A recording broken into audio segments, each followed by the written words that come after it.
सिया राम मैं सब जग जानी, करहूँ प्रणाम जोरी जुग पानी। अब जो तुम ही सुता पर नेहू, तो अस जाई सिखावनु देहू। करे सो तपु जेहि मिलहि महेशु, आन उपाय न मिटे कलेशु। अब यदि तुम्हें कन्या पर प्रेम है तो जाकर उसे यह शिक्षा दो कि वह ऐसा तप करे जिससे शिव जी मिल जाएं। दूसरे उपाय से यह क्लेश नहीं मिटेगा। नारद वचन सभर्ग सहेतु, सुंदर सब गुण निधि व्रस केतु। अस विचारी तुम तजहूँ असंका, सबहि भांति शंकरु अकलंका। नारद जी के वचन रहस्य से युक्त और सकारण हैं और शिव जी समस्त सुंदर गुणों के भंडार हैं। यह विचार कर तुम संदेह को छोड़ दो, शिव जी सभी तरह से निष्कलंक हैं। सुनिपति वचन हरसि मन माही, गई तुरत उठी गिरिजा पाही। उमहि बिलो की नयन भरे बारी, सहित स्नेह गोद बैठारी। पति के वचन सुन मन में प्रसन्न होकर मैना उठकर तुरंत पार्वती के पास गई। पार्वती को देखकर उनकी आंखों में आंसू भर आए, उसे स्नेह के साथ गोद में बैठा लिया। बारहि बार लेती उरलाई, गद गद कंठ न कछु कहीं जाई। जगत मातु सर्वज्ञ भवानी, मातु सुखद बोली मृदुबानी। फिर बार बार उसे हृदय से लगाने लगी। प्रेम से मैना का गला भराया, कुछ कहा नहीं जाता। जगत जननी भवानी तो सर्वज्ञ ठहरी। माता के मन की दशा जानकर वे माता को सुख देने वाली कोमल वाणी से बोली। सुनहु मातु मैं दीख अस, सपन सुनावहूँ तो ही। सुंदर गोर सुविप्रवर, असुपदेश हूँ मोही। माँ सुन, मैं तुझे सुनाती हूँ। मैंने ऐसा स्वप्न देखा है कि मुझे एक सुंदर गौरवर्ण श्रेष्ठ ब्रह्मा ने ऐसा उपदेश दिया है कि करहि जाई तपु शैल कुमारी। नारद कहा सो सत्य विचारी, मातु पिता ही पुनि यह मत भावा। तब सुख प्रद दुख दोष न सावा। हे पार्वती, नारद जी ने जो कहा है उसे सत्य समझकर तू जाकर तप कर। फिर यह बात तेरे माता पिता को भी अच्छी लगी है। तप सुख देने वाला और दुख दोष का नाश करने वाला है।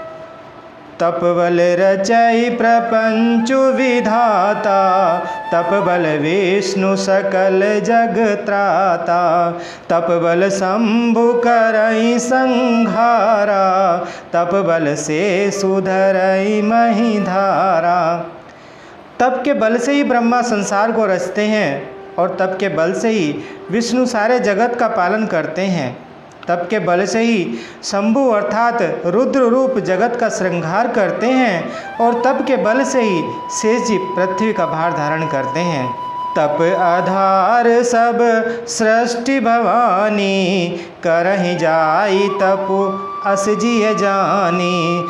सुनत वचन विस्मित महतारी, सपन सुनायऊ गिरहि हकारी। हे भवानी, सारी सृष्टि तप के ही आधार पर है, ऐसा जी में जानकर तू जाकर तप कर। यह बात सुनकर माता को बड़ा अचरज हुआ और उसने हिमवान को बुलाकर वह स्वप्न सुनाया। मातु पितहि बहुविधि समुझाई, चली उमा तप हित हरसाई। प्रिय परिवार पिता अरु माता, भय विकल मुख आवन बाता। माता पिता को बहुत तरह से समझाकर बड़े हर्ष के साथ पार्वती जी तप करने के लिए चली। प्यारे कुटुंबी, पिता और माता सब व्याकुल हो गए, किसी के मुंह से बात नहीं निकलती। वेद सिरा मुनि आई तब सबहि कहा समुझाई, पार्वती महिमा सुनत रहे प्रबोध ही पाई। तब वेद शिरा मुनि जी ने आकर सबको समझाकर कहा। पार्वती जी की महिमा सुनकर सबको समाधान हो गया। उर्धरी उमा प्राणपति चरना, जाय विपिन लागी तपु करना। अति सुकुमार न तनु तप जोगु, पति पद सुमिरित जेऊ सब भोगु। प्राणपति अर्थात शिव जी के चरणों को हृदय में धारण करके पार्वती जीवन में जाकर तप करने लगी। पार्वती जी का अत्यंत सुकुमार शरीर तप के योग्य नहीं था, तो भी पति के चरणों का स्मरण करके उन्होंने सब भोगों को त्यज दिया। नित नव चरण उपज अनुरागा, विसरी देह तपहि मनु लागा। संवत सहस मूल फल खाए, सागु खाई सत वरस गवाए। शिव जी के चरणों में नित्य नित्य अनुराग उत्पन्न होने लगा और तप में ऐसा मन लगा कि शरीर की सारी सुध बिसर गई। 1000 वर्ष तक उन्होंने मूल और फल खाए, फिर 100 वर्ष साग खाकर बिताए। कछु दिन भोजनु बारी बतासा, किए कठिन कछु दिन उपवासा। बेल पाती मही परई सुखाई, 3 सहस सम्मत सोई खाई। कुछ दिन जल और वायु का ही भोजन किया और फिर कुछ दिन कठोर उपवास किए, जो बेलपत्र सूख कर पृथ्वी पर गिरते थे। 3000 वर्ष तक उन्हीं को खाया। पुनि परिहरे सुखाने उपरना, उमहि नाम तब भयऊ अपरना।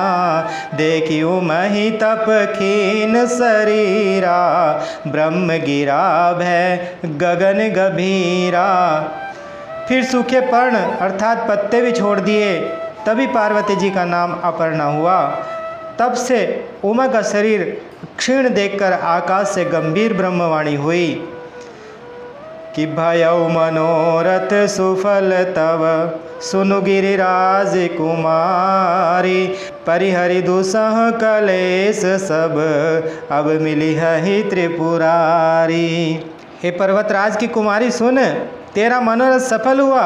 तू अब सारे असह्य कलेशों को अर्थात कठिन तप को त्याग दे, अब तुझे शिव जी मिलेंगे।